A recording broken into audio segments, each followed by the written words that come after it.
फिर क्या बताते हैं, जात पात मेरे नहीं और नहीं बस्ती नहीं गांव में, जात पात मेरे नहीं और यहाँ का कोई मेरा बस्ती गांव नहीं, मेरा ठिकाना तो कोई और है। गरीबदास अनंत गति नहीं हमारे चाम, ये तेरे जैसा शरीर मेरा नहीं है, चाम वाला नहीं है। नाद बिंद मेरे नहीं, नहीं गूद नहीं गात, गरीबदास शब्द सजा नहीं किसी का साथ। ए स्वामी सृष्टा में और सृष्टि हमारे तीर, दास गरीब अधर बसू में अवगत सत्य कबीर।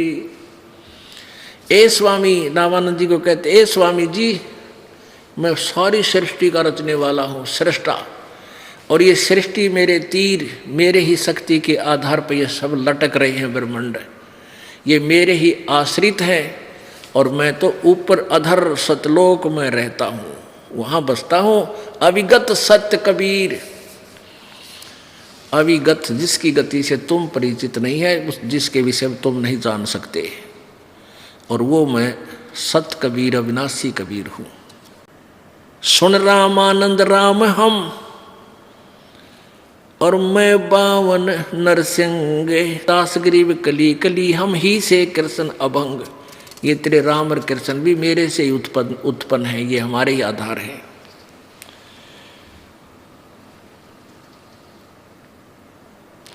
सुन स्वामी सतभाक हूँ झूठ ना हमारे रंच, कह कबीर हम रूप बिना और सकल परपंच।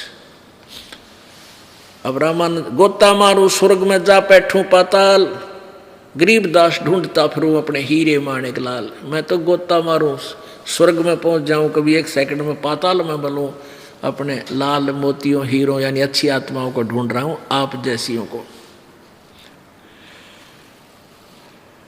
इस दरिया कंकर बहुत, यानी यहाँ निकम्मी आत्मा गणी है, और लाल कहीं कहीं ठोड़, ये बद पुण्य आत्मा की तय है। और गरीबदास माणिक चुगे हम मुरजीवा नाव, ना मैं जन्मूं ना मरूं, ना मैं आऊं जाऊं, गरीबदास सतगुरु भेद से लखो हमारी ठाव। कि मैं तुम्हारी तरह जन्म मृत के अंदर नहीं हूँ, आवागमन मरा फिर पैदा हुआ फिर गया फिर आया, नहीं, ऐसे नहीं आता जाता मैं। और मेरी विशेषता किसी सतगुरु भेद से, तत्वदर्शी संत ही मेरे ठिकाने को बता सकेगा और नहीं जान सकता। तो इस प्रकार जब परमात्मा ने साथ ठोकेगा कहा था, रामानंद जी ने सोचा भाई ये तो बात कुछ ऊंची ऊंची बोल रहा है, इतना कॉन्फिडेंस से बात कर रहा बालक। उस दिन रामानंद जी की कुछ पूजा रह रही थी कि वो बख्ते उठा ले गया, और रवि विवेकानंद कहने का, बच्चा तू बैठ जा, तेरे से लंबी वार्ता करूंगा, तू विश्राम कर, मैं पहले अपनी पूजा कर लेता हूँ। रामानंद जी क्या पूजा करते थे? मन में मानसिक पूजा करते थे कर्मकांड की। अब अपने जैसे अपने श्रद्धा बनाए रखने के लिए, जैसे विष्णु जी की मूर्ति सामने हो, ऐसे कर्मकांड करते हैं साकार में कि विष्णु जी की, ठाकुर जी की मूर्ति होती है, कोई पीतल की बनवा ले, कोई चांदी की, कोई पत्थर की, उसको नवाते हैं पूरे स्वच्छ जल से, स्नान कराते हैं। फिर उसके छोटे छोटे कपड़े हुआ करें, छोटे छोटे कपड़े, धोती न्यारी, कुर्ता न्यारा है, ऐसे फिर माला कंठी डाल देते हैं, माला गले में। वैष्णुपंथ, ये माला की सिलसिला वैष्णु पंथों का है, कबीर पंथियों का नहीं है। ये तो भ्रमित है, सभी ज्ञान किसी को है नहीं, परंपरा देखा कंठी बांध लाएंगे। तो विष्णु जी के गले में कंठी डाली जाती है और ऊपर मुकुट रखते हैं और तिलक लगाते हैं। उस दिन रामानंद जी ने मानसिक पूजा करे था, कोई मूर्ति नहीं थी। वो प्रतिदिन ऐसे अभ्यास हो रहा था, जैसे कल्पना करी सामने मूर्ति आ गई, जैसे स्वप्न देखा करें, स्वप्न में होता है ऐसे मूर्ति को जैसे अपने हाथों से नवाया, फिर स्वच्छ पहले वाले कपड़े उतार दिए, फिर नवा के और स्वच्छ कपड़े धोती बांधी, कुर्ता पढ़ा दिया छोटा सा, और फिर गले में उस दिन कंठी वो माला डालनी भूल गए तुलसी की, और तिलक ला दिया, ऊपर मुकुट रख दिया सिर पे। और वह माला रहेगी माला ना डाली। अब जिस दिन पूजा करते हैं मुकुट रखने के बाद माला उतारी नहीं, मुकुट नहीं उतरे, मुकुट उतार दिया तो पूजा खंडित होगी। और जब कंठी यानी पूरा श्रृंगार ना हुआ और वह माला रहेगी तो भी पूजा अधूरी। अब रामानंद जी ने देखा तो चाला बहुत जुल्म हो गया भाई, अपराध लगेगा मुझको।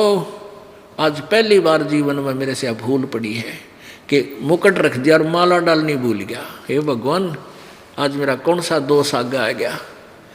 अब ये सोचकर उसने सोची चल माला को मुकुट के अंदर से डाल दूं, गले में चली जाएगी, मुकुट उतारना नहीं पड़ेगा। अब जैसे माला डालने लगा वह मुकुट में अड़गी, आगे नहीं गई। मुकुट मोटा था, जैसे सोपन में आदमी दुखी हुआ करे ऐसे हो रहा था वो। और बहुत दुखी था कि आज के बड़ी भगवान मेरे से कौन सी गलती बन गई, क्योंकि वो तो उद्देश्य उसका भगवान की भक्ति था डेली और काम नहीं था। वो तो बाल ब्रह्मचारी था, सब कुछ त्याग कर औरों को समझा गए। और एक दिन की भी भक्ति ना बनी तो दुखी हो जाता था। परमात्मा बाहर खड़े थे, 5 वर्ष के बालक,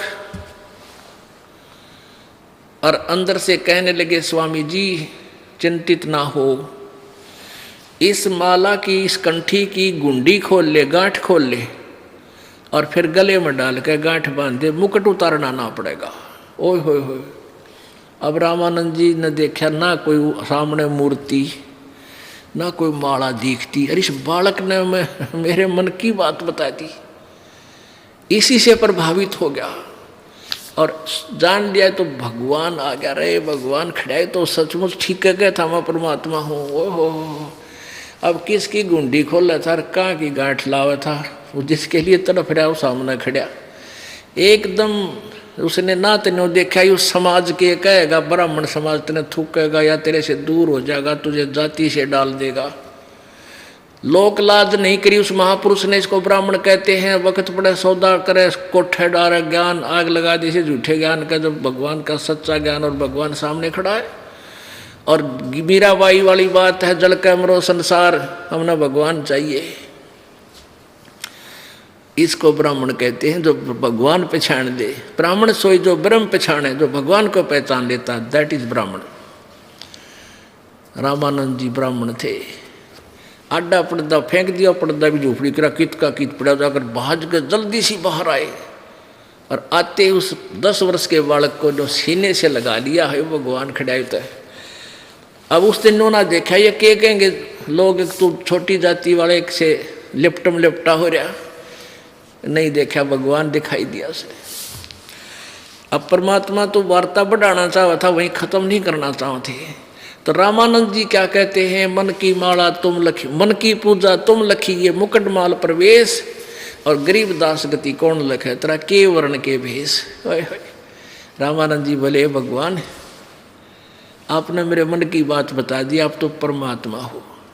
हे प्रभु आपको कैसे पहचाने हम दुर्बुद्धि जीव, किस तरह वर्ण में आगे तुम, कौन वर्ण यानी शूद्र वर्ण में। अरे एक बालक रूप में धोती बांधे खड़े आपको, क्योंकि ये तो भगवान मान रहे थे, शंख चक्र गदा लठ लाठ ले रहे हो, उन्हें भगवान माने, त्रिशूल ले रहे हो तो सीधे ठोक दें हैं। और वो बैठ खड़े काम सिंपल मैन सिंपल बॉय परमात्मा। तेने बोला रामानंद है परमात्मा आपने क्यों कर भगवान मानना है, कौन समझा आपको, आप किस रूप में खड़े, अरे जुलाहा जाति मारे पता क्यों कर मानना, यू आर गॉड है। परमात्मा बोले माफ मना लूंगा तने, तू मेरी बात सुनता रहे। बोलो सतगुरुदेव। परम पिता परमात्मा पूर्ण ब्रह्म सारी सृष्टि के रचनहार कबीर देव कबीर साहब, अल्लाहु अकबर अल्लाह कबीर, ये एक ही प्रभु है, इसी के भाषा भिन्न नाम प्रत्येक सदग्रंथ में विद्यमान है।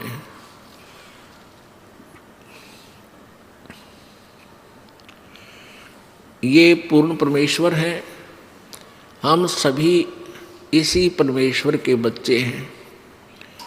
ये वो परमात्मा है जो 600 वर्ष पूर्व बनारस में काशी शहर में भारतवर्ष की पवित्र धरती पे 120 वर्ष तक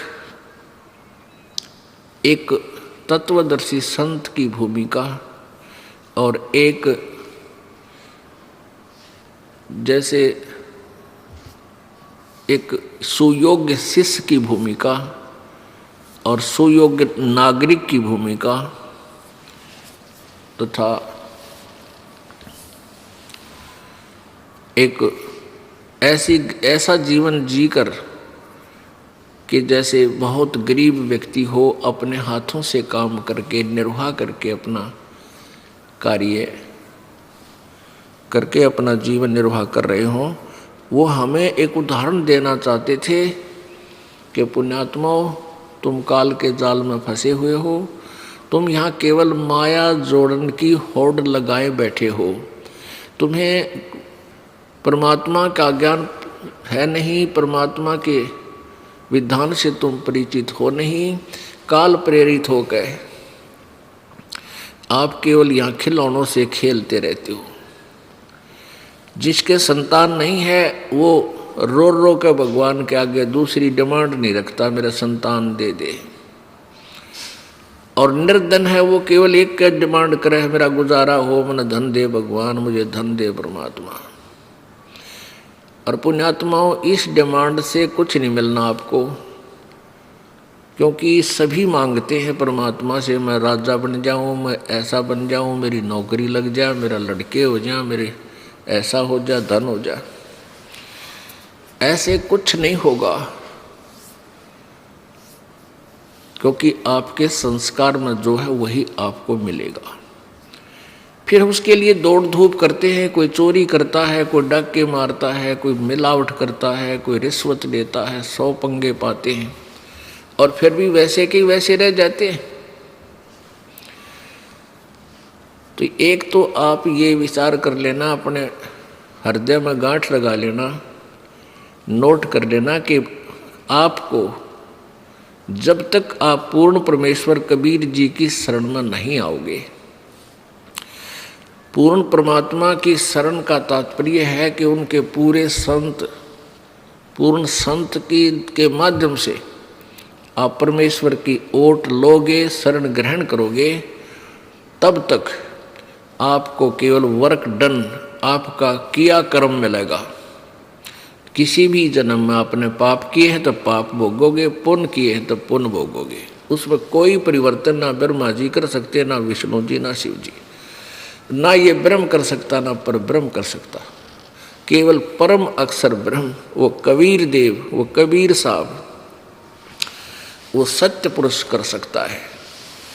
और वो भी उनका करता है जो उस परमात्मा के मर्यादा में रहते हुए परमात्मा के नाम का जाप करता है। अब जैसे प्रभु ने कहा कि राम नाम रटते रहो जब तक घट में प्राण, कदे तो दीन दयाल के भनक पड़ेगी कान।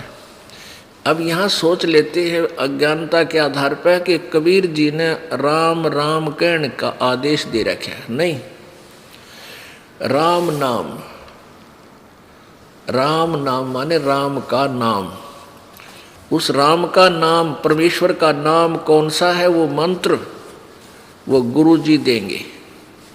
जैसे आपने अभी सुना परमेश्वर की वाणी में कि हर सुमरे सो वार हैं और गुरु सुमरे हो पार। ये एक पद्य भाग है, इसमें राग के अनुसार शब्दों में कुछ कमी छोड़ दी जाती है, यानी अधूरे बोले जाते हैं राग को परिपूर्ण रखने के लिए, तो उसको कोड वर्ड बोलते हैं। इसका अर्थ होता है कि जैसे गुरुजी जो, जैसे आप पानी पानी करते हो, पानी पानी पानी, आप ये पूछो वो हैंडपंप कहाँ सी है, तो पानी पानी करते पानी नहीं मिला, इन्हों पूछा भाई हमने वो हैंडपंप कहाँ है, फिर हैंडपंप के पास जाओ, फिर उसको उसकी पूजा करो, उसको हलाओ, फिर वो जल देगा। तो कहते हैं हरि सुमरे सो रह गए, आप जो राम राम राधे श्याम सीता राम श्याम राधे राधे श्याम राधे ओम ओम नमः शिवाय। कहते ये इस तरह के जो मंत्र तुम करते हो, ये है तुम पानी पानी कर रहे हो। तो राम सुमर रहे हो सीधे, जिन्होंने गुरु सुमरा यानी गुरु जी को टोहा, कि भाई गुरु बिन माला फेरते, गुरु बिन देते दान, और गुरु बिन दोनों निष्फल हैं, चाहे पूछो वेद पुराण। यानी संत की खोज करते हैं जो गुरु को सुमरते हैं, यानी गुरु की याद करते हैं कि भाई गुरु बिन बात नहीं बना, पूर्ण गुरु हो, वो ही पार होते हैं। तो गुरु सुमरने से नहीं, ये कोड वर्ड है, सांकेतिक शब्द होते हैं। यहाँ कहा कि गुरु जी को याद करो, गुरु पूर्ण संत की तलाश करो, फिर उसके पास जाओ, फिर वो जो मंत्र विधि बताओ पूर्ण संत, उससे सिमरण करने से पार हो गया। तो परमात्मा कबीर जी हमें ये याद दिलाने आए थे कि भाई तुम सेठ बनना चाहते हो, और सेठ कितने बनते हैं, देख लो आपके गांव में शहर में कितने पैसे वाले हैं, और सभी चाहते हैं मेरे अंदर धन हो, और दिन रात लगे रहते हैं, फिर भी ना होता। तो परमात्मा कहते हैं देते क्यों हर देता है, जहाँ तहाँ से आन, ना दिया फिर मांगते फिरियो, साहब सुने नहीं कान। साहब माने भगवान। अब जिन्होंने पूर्वजन्मों में पुण्य किए हैं, धर्म किए हैं, तो वो आज उनको धन मिला हुआ है, और जिन्होंने दान नहीं किया आज वो घसियारे हैं। तो वो कब किए थे पुण्य? सभी कहते हैं कि ये अपने जो दुखी व्यक्ति होता है वो भी स्वयं कहता है कि भी मैंने घने पाप कर रखे हैं। और जिस व्यक्ति के ठाठ है, जिसको हम झूठे सुख को सुख मान रहे हैं, इसी को ठाठ कहते हैं। किसी के बालक बच्चे ठीक हो गए, फिर वो नौकरी ठीक लग गई, 2 पैसे का गुजारा हो गया, तो दूसरे व्यक्ति का आक्रमण, भाई ये घना पुण्यकर्मी प्राणी है, घने अच्छे कर्म कर रखे इसने। तो वो कर्म अच्छे जो जिसको मिले हुए हैं धन, वो कब किए थे? और जो आज पाप भोग रहा है उसने, वो पाप कब किए थे? पिछले जन्मों में किए थे। तो आज वर्तमान है, आज जो तुम करोगे तो आगे आपका भविष्य होगा ही नीचे। तो वर्तमान में जो हम करेंगे वो आगे आपको मिलेंगे, भविष्य में मिलेंगे। अब जब तक आप पूर्ण परमात्मा की शरण ग्रहण नहीं करते, कबीर जी की शरण में नहीं आते, तब तक तो आप कितने तो पापड़ बेल लियो, कितनी चोरी कर लेना, कितनी ठगी, कितनी मिलावट, दोनों दुखी होगे। जब आप परमेश्वर कबीर जी की शरण में आ जाओगे, इनके पास एक पावर है, विटो पावर, सुप्रीम पावर। आपकी डिमांड आवश्यकता होगी, परमात्मा समझेंगे इसको ऐसा देना आवश्यक है, तो आपके भाग्य में वो सुख अपनी कलम से और लिख देंगे। कहते मासा घटे न तिल बधे, विद ना लिखे जो लेख, साचा सतगुरु मेट कर ऊपर मारे मेख। मासा घटे न तिल बधे, यानी कोई भी भगवान, ब्रह्मा जी, विष्णु जी, शिव जी, परब्रह्म ब्रह्म, ये आपके प्रारब्ध में परिवर्तन नहीं कर सकते जरा सा भी। केवल पूर्ण परमात्मा सच्चा सतगुरु मेट कर। अब देखो सतगुरु निरे झूठे भी हैं, सबका जगत गुरु ला रहे हैं, सतगुरु बोलते हैं उनको भी, वो सतगुरु नहीं है। इसलिए सच्चा सतगुरु और कहना पड़े। वैसे तो सतगुरु का अर्थ ही सच्चा गुरु होता है, लेकिन इन काल के दूतों ने अपना बोलबाला घना कर लिया, ये गुरु भी नहीं है, इन्होंने नाम धर लिया सतगुरु भी। तो इसलिए कहा कि सच्चा सतगुरु मेट के, सच्चा सतगुरु ऊपर मारा मेघ, यानी आपके पाप कर्मों को भी पूर्ण परमात्मा कबीर जी नाश कर देंगे, खत्म कर देंगे। जैसे यजुर्वेद अध्याय नंबर 5 के श्लोक नंबर 32 में कहा है, कबीर अंगारी असी। अंगारी माने बंधनों का, अग माने अग माने पाप, अरि माने शत्रु। अंगारी, अंगारी माने पापों का शत्रु, और बम्बारी, बम्बर माने बंधन, अरि माने शत्रु। बम्बारी बंधनों का शत्रु, बंधनों से छुड़ाने वाला, बंदी छोड़ कबीरसी परचेता, रत धामा असी, सवर ज्योति रत धामा असी। वो स्वयं प्रकाशित सतलोक के अंदर रहता है, सतलोक वासी है, सतलोक का मालिक है, यजुर्वेद बता रहा है। वो परमात्मा कबीर जी है। तो पुण्यात्मा, जैसे आपको बताया जाता है, परमात्मा कहते हैं कि तुम यहाँ काल प्रेरणा से, काल के द्वारा भ्रमित सारा जीवन खिलौनों से खेल कर बिता देते हो। संतान नहीं है, अब संतान मांगते हो, हे भगवान मेरा संतान हो जाए, हे भगवान मेरा संतान हो जाए। पुण्यात्माओं, आप परमात्मा, हमारा जो उद्देश्य है कबीर जी का, हमारे भगवान का, और इस दास को जो ड्यूटी दी है, हमारा मूल उद्देश्य है इस हॉस्पिटल में, ये सतलोक आश्रम में आपके जन्म मरण के रोग काटने का ट्रीटमेंट होता है।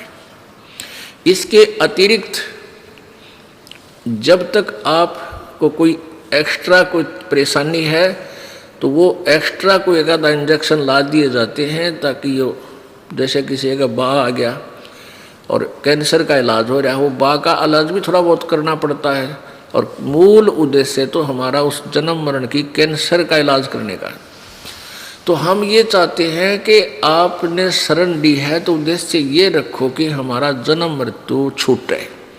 मान लीजिए परमात्मा कहते हैं तुम एक बालक मांगते रहते हो, बच्चा ही मांगते हो जिसका संतान नहीं है, और आपको परमात्मा उचित समझेगा तो संतान देगा, और नहीं तो संतान आपको नहीं देगा। क्यों नहीं देगा? क्योंकि उनका उद्देश्य है आपका इस काल के जाल से पीछा छुटवाऊं। अब जैसे क्या कहते हैं, परमात्मा कहते हैं के मांगू कुछ थर ना रहा, देखत नैन चला जग जाई। अब के मांगोगे? एक बालक मांग भी लिया, बच्चा दे दिया, शादी होगी हैं, और शादी होने पाछे वो लाग गया डाके मारन, चोरी करन, आप भी जेल में, तुम पाछा पाछा काख में थल्ला डाल के वकील के पास अंडे जियो सारी उम्र फिर। तो कहने परमात्मा ये चाहता है कि तुम यहाँ से निकल लो और अपना पीछा छुटवा लो। उनका मूल उद्देश्य ये। तो जिसने ये भक्ति करनी है, मूल उद्देश्य को समझो। फिर भी आपको यहाँ जो आवश्यक वस्तु है आपके लिए मालिक जरूर देगा। इस काल के जाल को समझाते हुए परमात्मा क्या बताना चाहते हैं कि मान लीजिए यहाँ कोई पुण्यात्मा आ गया, आते तो पुण्यात्मा ही है यहाँ पर, फिर उसके बालक की कसक रह गई और बालक मालिक ने ना दिया, क्योंकि परमात्मा नहीं चाहते शुगर के मरीज को चीनी दे दे, डॉक्टर नहीं दे सकता, चाहे वो रो चाहे राजी रो। और मान लीजिए उसने शरीर यहाँ से नाम त्याग दिया और बालक प्राप्ति के लिए कि तो और धक्के खानता अंडे गए हुए पति पत्नी, और बालक उसके भाग में है नहीं, होए नहीं। अंत समय में वो ज्ञानहीन प्राणी इसी कसक में मर जाती हो, बेटी बहन मेरा संतान नहीं हुई, मेरा संतान नहीं हुई, मेरा संतान। फिर काल के करेगा, उसने जहाँ जो जिसकी जिसी मनोकामना लास्ट में होती है उसको उसी ही फुल कर देगा। फिर अगले जन्म में उसने कुतिया या सूरी बना देगा उस बेटी को, और नो का गले जा मिले 18 कट्ठे, या तेरी संतान क्या आज कर दूँ तेरे वारे नारे। फिर वह सूरी बनकर जन्मे जाएगी, एक ब्यात पर 18। तो परमात्मा कहते इस पंडा छुटवा ले इस बीमारी तय। हमारा मूल उद्देश्य ये है कि तुम्हें सतलोक ले चलो, वहाँ कभी मृत्यु नहीं, कोई दुख नहीं। इसमें दूसरा कारण यह है कि काल के दूतों ने इतना अज्ञान फैला दिया कि ये कहते हैं जिसका लड़का बालक नहीं है, संतान नहीं है, उसकी तो शकल भी नहीं देखा सवेरे सवेरे, यानी इतना मनहूस है। और परमात्मा कहते हैं वो सबसे खुशकिस्मत आदमी है। अब देखो संत मता और जगत मता उसका कति विपरीत विचार है, इसलिए न्यू क्या करें, जगत का और भगत का न्यू बैर है, विरोध है कि संतों की बात अटपटी लगती है और वो होती है बहुत ही अच्छी, बहुत गुणकारी, लेकिन हम बालक हैं, ऐसे समाज में रहते हैं, परमात्मा उन संतों की उस वाणी को हम समझ नहीं पाते, बल्कि विपरीत हो जाते हैं, नाराज हो जाते हैं। अब खुशकिस्मत क्यों है? अब पहले तो जैसे सतयुग त्रेता द्वापर तक तो माँ बाप की इज्जत और सेवा करते थे बालक, और ईव अब दूसरी तरफ तो सेवा हो रही है बुढ़िया की। पुण्यात्मा या कहने की आवश्यकता कोई ना, सब न पता उनके लग के रिहर्सल हो रही है। एक बहुत बड़ा अधिकारी रिटायर होया, उसने उपदेश लिया, फिर ऐसे ही बात चर्चा चलती हुई, बुढ़ापे में ऐसा हो जाता है। अब परमात्मा की वाणी है कि मतलब के बिना भाई कोई नहीं प्यारा। कि देखो तुम न सोचते हो यो मेरा प्यारा है, मुझे बहुत लाड करे है। कहते हैं जब तक बैल चले हड़िये में, जब तक बैल चले हड़िये में तब तक डालें चारा, और वृद्ध होया जब नाथ काट दी, वो घर घर लाठे खा रहा। अब वो बैल जब तक काम करने जोगा था तब तक उसकी खूब सेवा होती थी, उसको चारा मिलता था। जब वो वृद्ध हो गया, उसके लागे अस्थि पंजर दिखण, पैर आपस में टकरा कर चलने लगा, तब उसको काट कर उसका रस्सा और बार मार दिया लठ, घर घर धक्के खा रहा है। तो इतना स्वार्थ से हम उनको प्यार करते हैं। पहले नहीं कहते मेरा बैल मेरा बैल। जब तक बैल चले हलिये में तब तक डाले चारा, दर्द होया जब नाथ काट दी, घर घर लाठे खारा, मतलब के बिना कोई नहीं प्यारा, मतलब के बिना कोई नहीं प्यारा। फिर क्या बताते हैं, दर्द होवे जब पड़े खाट में सुने वचन खारे, दर्द होवे जब पड़े खाट में सुने वचन खारे, कुत्ते तावण का भी सुख को न, ये छाती फूकण हारे। अब बुढ़े बड़े हो जाते हैं बेचारे, ना उठने जोगे ना बैठने जोगे, ना आख्यात खास दिखे,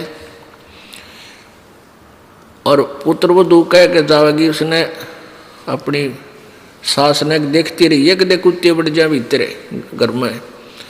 अब बुढ़िया बेचारी ना ऐसा दिखा खास की तो काम भी लाग जा, को बालक रोन लग जा, उन्हें खिला रही है, को कुत्ता बढ़कर दूध खिंडा गया, दूध को खराब कर दिया कुत्ते ने। उसकी पुत्र वधू आई बाहर से, आते उसने देखा सारे आंगन में रसोई में दूध ही दूध है। तो बुढ़िया तई सुनाई श्लोक, अग थारा तुम्हारा तो कुत्ते तावण का भी सुख को ना, क्यों छाती फूकती है मेरी बैठी बैठी यहाँ पर। तो परमात्मा कहते हैं बूढ़ा हुआ जब पड़े खाट में सुने वचन खारे, और कुत्ते तावण का भी सुख को ना, तुम छाती फूकना रे। तो पुण्यात्माओं, भाव ये है कि परमात्मा संतान देता है, बहुत अच्छी बात है। उस अपनी परमात्मा की दी हुई गिफ्ट को परमेश्वर के चरणों में समर्पित कर दे।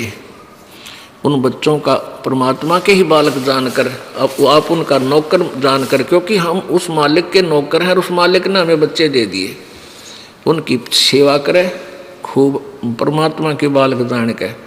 जैसे एक नौकर या नौकरानी किसी सेठ साहूकार के यहाँ नौकरी करती है, उसको बालकों की ड्यूटी लगा दी जाती है बच्चों की, कि इनको तू संभाल, नवा धोवा, इनको खाना बना खिला, और स्कूल में इसके विद्यालय के में छोड़कर लेके आ।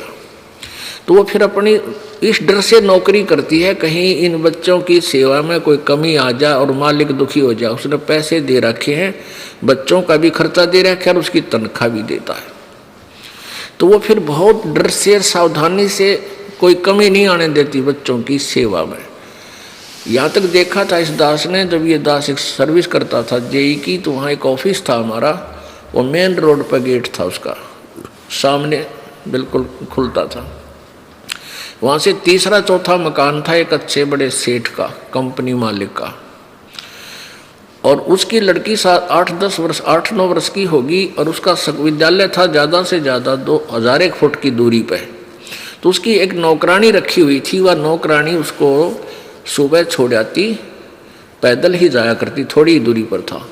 वहाँ गाड़ी गुड़ी कार वगैरह उसने नहीं लगाई थी, जानबूझ के बालक से थोड़ी दूर चला जाएगा आ जाएगा। और वो शाम में जब उसकी छुट्टी होती थी, वह नौकरानी लेकर आती थी सारी ड्रेस ड्रूस स्कूल की बना के। तो गर्मियों के दिनों में एक छोटा सा छाता होता था, आप तो वह धूप में चलती और उस मालिक की लड़की के ऊपर ऐसे छतरी करके छाया करके लाती थी। तो इस तरह हम फिर जब उसने नौकरी से निकाल दिया उस नौकरानी को, नौकर उस सेठ ने, उसके बाद वह नौकरानी ने उन बच्चों के प्रति कोई ममता नहीं, क्योंकि उसको पता था तेरे नहीं, ये मालिक के हैं। और जब वो वहाँ से चलने लगी, निकाल दिया तो निकाल दिया, फिर उन बालकों में कोई मोह नहीं, क्योंकि उसका था को नहीं पता था उसको।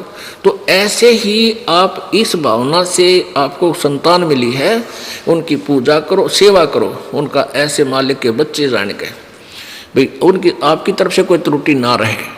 और जब यहाँ से चलोगे तो आपकी ममता इनमें नहीं रहनी चाहिए, नहीं रहेगी इस ज्ञान आधार से कि ये मेरे नहीं थे, ये मालिक के बच्चे थे, मेरे को तो इनकी सेवा की ड्यूटी दे रखी थी और वह पूरी होगी। अब नौकरी से निकाल दिया तो चलो अपने चलते हैं, ये हमारे थे ही नहीं। तो ये भावना आप में कुछ दिनों में परमानेंटली आ जाएगी, और जब तक यह नहीं आओगी इतना तुम सतलोक नहीं जा सकते। और फिर मान लिया आपकी आस्था अंत समय में कोई बालक पोता पोती में रहेगी तो फिर यही जन्म हो जाएगा। एक दिन एक भक्ता ने खीर बनाई, घरवाला ने खीर बना के रख दी, और उसमें एक कोई छपकली वगैरह या कोई सांप उसमें गिर गया, और गिरते ही मर गया। वो ढकना रखी थी, सीढ़ी हो जा टोकनी उसमें, पात्र पतीले में, और एक कुतिया बैठी थी।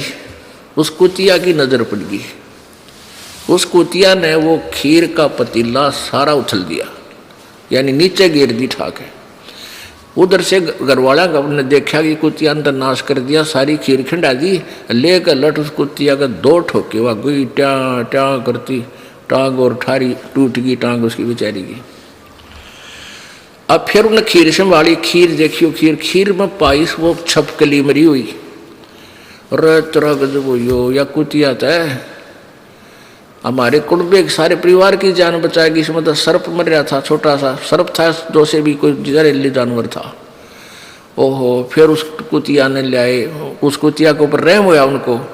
फिर ऐसे ही कोई ज्योतिषी आ गया उनके घर पे, तो वो बोले हमारी दादी मरी थी, वह के बन गई, बोले थारा बारना कुतिया बैठी या बन गई, या तुमने टांग तोड़ रखी इसकी। तो ऐसे है, जहां आशा था बासा होई, मन कर्म वचन सुमरियो सोई। तो पुण्यात्मा, आपको परमात्मा अगर उचित समझेगा तो अवश्य संतान देगा, और ऐसी प्यारी संतान देगा कि वो आपको दुखी नहीं करेगी। और इसी संतान ने के फूका, फिर रोज सिर फोड़े, लठ मारे, बूंडा बोले। इस दास का संपर्क है, बहुत से दुखी परिवार मेरे दास के पास आते हैं, वो अपनी कथा सुनाते हैं, फिर बाद में मुझे छक्कर रोना आता है। हे परमात्मा, आज तेरी शरणा होती तो यह दुर्गति मारी भी होती जो आज नादाना की हो रही है। बालक पीटे हैं, धमकावे हैं, और फिर भी उनकी ममता छूटती नहीं, नहीं हो जा मेरा बेटे के मेरी। तो ये तो अच्छी बात है, लेकिन उनको लाइन पे लाओ। भगवान की दिक्ष शिक्षा उन्हें मिली नहीं, अच्छा ज्ञान मिला नहीं, रहम उनमें आ नहीं सकता। भगवान की भक्ति से दया उत्पन्न होती है, अंदर से वो पाप खुरापात खुरचे जाते हैं मालिक के भजन से, दान से। दया धर्म का मूल है, पाप मूल अभिमान, और तुलसी दया ना छोड़ियो जब लगट में प्राण। तो ऐसे परिवर्तन होगा तब तुम सुखी होगे। फिर भी परमात्मा अगर कोई लगा है, अर्ज करता है, धीरे धीरे उस परिवार को भी शरण में ले लेगा, पर दृढ़ता से लगा रहे। छोटी मोटी ठू ठा तो चलती ही रहती हैं। तो ऐसे हम परमात्मा यही बताना चाहते हैं कि मालिक एक, अब जैसे कहते हैं, कहावत है, कथा सुना करते हैं हम बालक में, बचपन में, एक बहन का बालक ना थे, और ये समाज इतना काल के दूतों द्वारा इतना भ्रमित कर दिया कि जिसका संतान नहीं उसका जीवन व्यर्थ है, न्यों मान रखे। और संत न्यों कहते हैं उस जैसा सुखी पृथ्वी पर नहीं, जब वो नाम ले रहा होता है, बिना नाम वाला तो वो भी दुखी है, वो भी व्यर्थ है उसका जीवन। यदि सच्चे पूर्ण संत से उसके पास उपदेश है, उसके साथ सुखी पृथ्वी पर नहीं। अपनों के हैं बुढ़ापे में कोई सेवा करनी आ चाहिए, अरे परमात्मा की भक्ति करते रहे, इसी बीमारी ये ना हो तो सेवा की जरूरत पड़े तो चलते चलते हाथ में तेरा शरीर छूट जाए। तो उन सेवादारों की भी डिमांड क्यों रखे बे, मतलब कौन तेरी सेवा करेगा इसे बूढ़े कलयुग में। और मान लीजिए किसी के बेटा बेटी पुत्र वधु भागवान आ गई, पिछले संस्कार में कोई दया भाव है उनमें, और आपका होगी कैंसर, वो आपको नवा दवा सकते हैं, दवाई दवा सकते हैं, समय पर आपका आहार चाह पानी दे सकते हैं, पर वह चीज कैंसर की तो तन्ने भोगनी पड़ेगी। वो कैंसर की पीड़ा तन्ने किल की मारनी पड़ेगी, बेटा बेटी तरह कुछ नहीं सहारा कर सकते। तो उन बच्चों के लिए जो तुमने सारा जीवन बर्बाद कर दिया, सारा जन्म खो दिया, भगवान भजा नहीं, और वो पाप तेरे ऊपर सारे आगे पहाड़ की तरह गिर गए। अब वो अच्छे बच्चे भी हैं, बताओ के सेवा करेंगे तेरी? अच्छी आत्मा होंगी, बैठकर रो लेंगे अपने पिता के पास, माँ के पास कि हमारे माता पिता बहुत दुखी, कैंसर होगी इनके। तो इस प्रकार हमने अपने जीवन में बहुत प्रयत्न करने की आवश्यकता है, और फिर आप भी सुखी, आपके बालका नबी मालिक के चरणों में लगाओ, सुख हो जाएगा। कुछ कहावत हैं ये बहुत शिक्षाप्रद होती हैं, लगती हैं उठपटांग सी, तो इनके ऊपर हमने विचार करना चाहिए। अब जो प्रसंग चल रहा है, ये विषय हम बदल रहे हैं। परमात्मा कबीर जी हमें ये सदुपदेश देने आते हैं, यथार्थ ज्ञान देने आते हैं। वो चारों युग में आते हैं परमात्मा कबीर जी, चारों युग में आते हैं, और प्रत्येक युग में ऐसे ही सतलोक से चलकर यहाँ पृथ्वी पर आते हैं, और अपनी प्यारी आत्माओं को, जो उनके पूर्व जन्म के कभी भगत थे, फिर वह रह गए, ना पा रहे, अब फिर दुर्गति में साझा हो रहा है, कोई भक्ति भी कर रहे हैं, वो भी शास्त्र विरोध कर रहे हैं, उनके पास पहुंच जाते हैं, उनको अपनी शरण में लेते हैं। चारों युग में संत पुकारे, कूक कहा हम हेल रे, हीरे माणिक मोती बरसे, ये जग चुगता ढेल रे। परमात्मा कहते हैं कि कबीर परमेश्वर जी कह रहे हैं कि चारों युग में मेरे संत भी आवाज लगा लगा कर कहते हैं, और मैं भी आता हूँ, मैं भी आवाज लगाता हूँ। हेला, हेल माने हेला देकर, रुक के मार मार के आवाज लगा कर, तेज आवाज से गरज गरज के बोलते हैं, पर हमारी बात ये लोग सुनते नहीं, इन नकली संतों की बातों को यकीन कर लेते हैं। हमारा ज्ञान किने ना सुनिया, पर भी लेन जात है दुनिया। हमारा ज्ञान कोई सुनता कोई नहीं, वो पर भी लेन जा, थोड़ा गंगा में नान, जोड़ में किधर तालाब में कहे वहाँ पर भी लगेगी, और तरह के जो वही हो। कहते हम जो तत्व ज्ञान बता रहे हैं इसको कोई नहीं सुनता, और पर भी लेन दुनिया जा रेला पर लटक लटक कर, ट्रेनों के ऊपर नीचे लद के, वो तरह के जो वही। वो केवल काल प्रेरणा से धक्के जो ना खा रहे हैं, उनके पास यथार्थ ज्ञान ना होने से अपना जीवन व्यर्थ कर रहे हैं। अब परमात्मा हमें चारों युगों में आते हैं और कहते हैं कि तुम जो साधना कर रहे हो ये गलत है, और जो हम बता रहे हैं ये साधना कीजिए। तो हमने उनकी बातों पर यकीन नहीं किया। क्यों नहीं किया? क्योंकि हम अशिक्षित थे, और हम ये निर्णय नहीं कर सके कि परमेश्वर जो बात कह रहे हैं ये सही है, ये मंत्र भी सही है, इनका ज्ञान भी श्रेष्ठ है।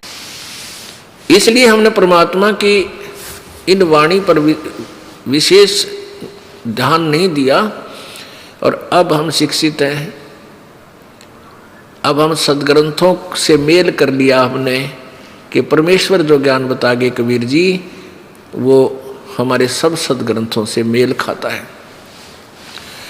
और गीता जी अध्याय नंबर 16 के श्लोक नंबर 23 में कहा कि अर्जुन शास्त्र विधि को त्याग कर जो मनमाना आचरण करते हैं, अपनी मर्जी से साधना करते हैं जो शास्त्र के विरुद्ध है, उनको न तो कोई सिद्धि होती है, ना कोई सुख होता है, ना उनकी कोई गति हो। इसलिए यूजलेस, यानी कोई लाभ नहीं, व्यर्थ। फिर 24वें श्लोक में कहा है 16वें अध्याय के ही, इससे तेरे लिए अर्जुन कर्तव्य और अकर्तव्य की व्यवस्था में, यानी कौन सी भक्ति करने योग्य है और कौन सी नहीं है, उसके लिए शास्त्र ही प्रमाण है, नथिंग एल्स। किसी और की दंत कथा मत मानना, शास्त्रों में लिखा है और वही संत बताता है तो सही है, नहीं तो वो संत नकली है। हमारे सदग्रंथ क्या बताते हैं। वो परमात्मा किस किस को मिले आके, इस कलयुग का इतिहास आपको बताते हैं। आदरणीय धर्मदास साहिब जी को, जो उन्हीं के समकालीन थे जब परमेश्वर आए हुए थे, सन 1398 से सन 1518 तक 120 वर्ष इस धरातल पर रहे। एक मनुष्य जैसा जीवन लीला उन्होंने की। आदरणीय धर्मदास साहिब जी को मिले, उनको वही नाम और ज्ञान बताया जो आज सब सदग्रंथों के अंदर विद्यमान पाया।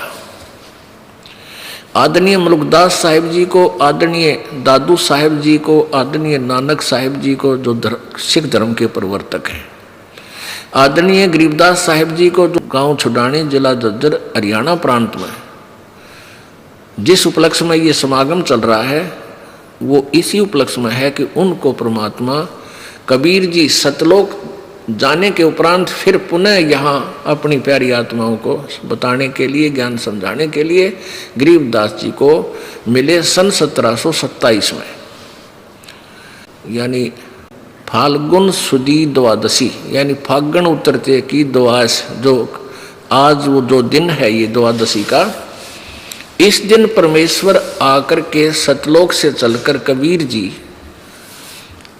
वहाँ छुडानी गांव में खेतों में, जब गरीबदास जी 10 वर्षीय बालक अपने ही खेतों में अन्य साथी पालियों के साथ, ग्वालों के साथ गायें चरा रहे थे, वहाँ मिले आके।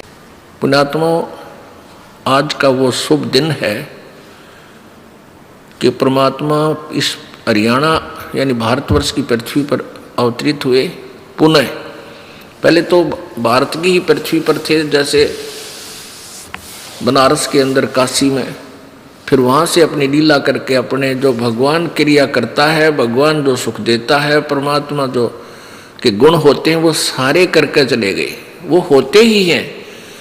अब जो उस परमात्मा में गुण है वो ऑटोमेटिक ही होंगे। जैसे चीनी, मीठे का गुण है चीनी का, जीभ के लगते मीठी लगेगी, किसी समय चाख लियो, कहीं रखी हो चाहे वह।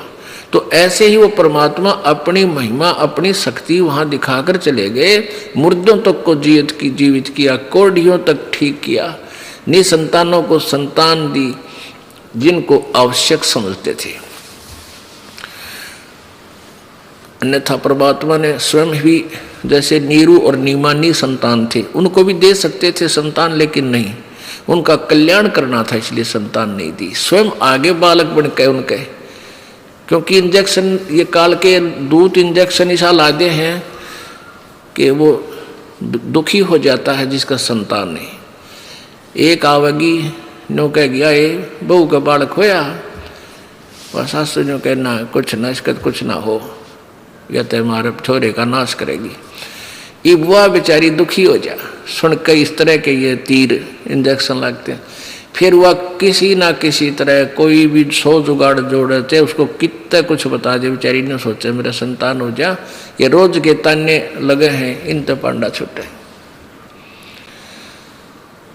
अब जैसे ये ज्ञान आपको हो जाएगा, फिर ये संसार में हमारे प्यारी आत्मा, बच्चे बेटे जो यहाँ से जाते हैं, रहते उसी समाज में, इन्हें के नहीं है।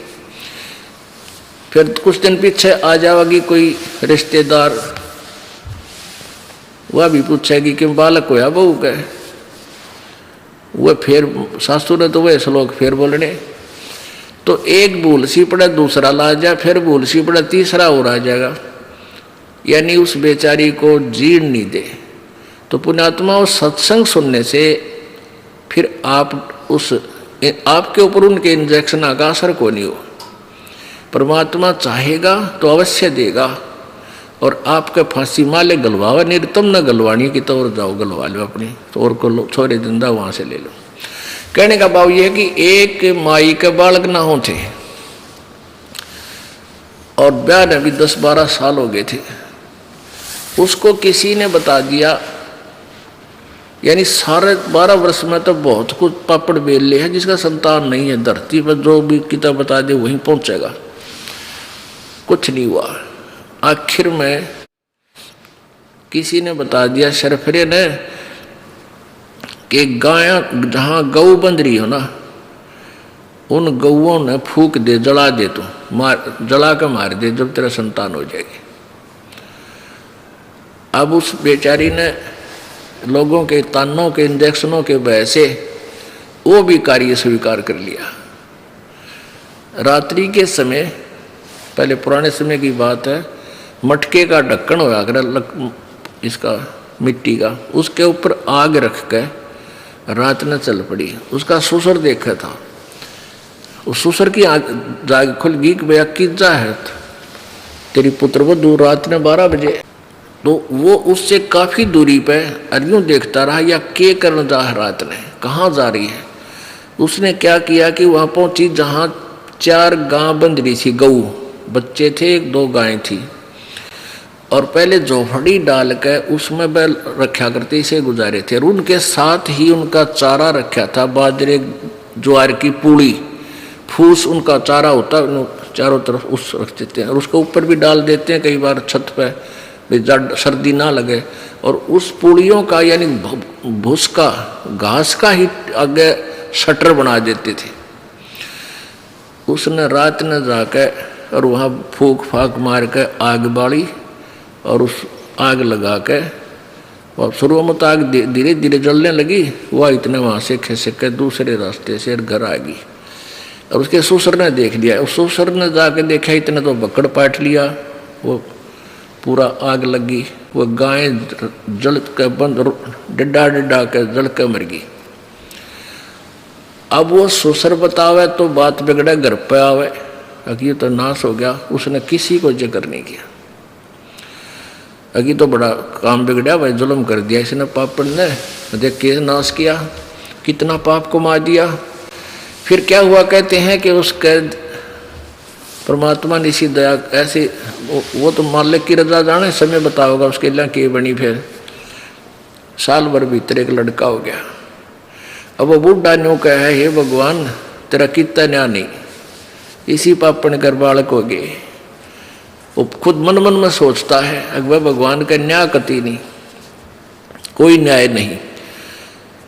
फिर दूसरा हो गया, फिर तीसरा, 4 लड़के हो गए उसके। और वो बूढ़ा न्यू कहे, कहीं बैठे उठे न्यू कहे भगवान का न्याय कति नहीं। और कोई पूछा के बात होगी ताऊ, अगना बस वैसे को उसका ठेस लाग रही, किसी हत्या कर रखी इस पापड़ ने, रच कर छोरे दे दिए, हो गए लड़के हो गए। ठीक है, क्या हुआ, कहते हैं जब वो पहले 12-13 साल की आयु में शादी कर दिया करते, फिर वो 4 की शादी भी होगी टर्न वाइज धीरे धीरे। बूढ़ा ने कहा भाई भगवान का कितना न्याय नहीं भाई, कति न्याय नहीं भाई, इसी पापड़ इनका दूजड़ना चाहिए था, ये बच गए। अब फिर क्या होता है, कहते हैं फिर जब उनका ब्याह हो लिया तो 4 साल में वो 4 मर गए। वो 4 विधवा औरतें वहाँ बैठी और टक्कर मारे। तो वो बुढ़ा कहे भाई भगवान का न्याय है, पर धीरे धीरे न्याय है भाई भगवान का, पर स्पीड स्लो है इसकी। तो इतना इंतजार भी करना पड़ता है कि मालिक का तराजू एररलेस नहीं है। तो कहने का भाव यह है कि इस पंगे में क्यों पा दे भाई, इसे दुख में मोल ले। अब परमात्मा की रजा में राजी रहना चाहिए इंसान ने। फिर देखियो, कोट जन्म तन भरमत हो गे, कुछ ना हाथ लग्या रे, कुकर सुकर खरबया बोरे, तू कौआ हंस बुगारे। पुण्यात्माओं, परमात्मा की भक्ति में जितना आपको आनंद आओगा, या किसी भी वस्तु में, किसी भी चीज में, या तो आपको सुख नहीं हो सकता। आज खुशी हुई है, कल ना जाने के बिजली गिर जाए, इतना कहर टूट जाए आदमी पे, पूछो मत। तो परमात्मा कहते हैं, झूठे सुख ने सुख कहे तू मान रहा मनमोद, ये सकल चबीना काल का, कुछ मुख में कुछ बोध। परमेश्वर कबीर जी आकर के हमें यहाँ ज्ञान सुनाते हैं, रह रह कर ये सत भक्ति हमें बताते हैं, और अपनी प्यारी आत्माओं को सत भक्ति करा करके और सतलोक ले जाते हैं। अब पुण्यात्माओं, जैसे परमात्मा कहते हैं, इंद्री कर्म न लगे लगारम, जो भजन करे निर्द्वंद्रे, गरीबदास जग कीर्ति होगी, जब लग सूरज चंद्रे।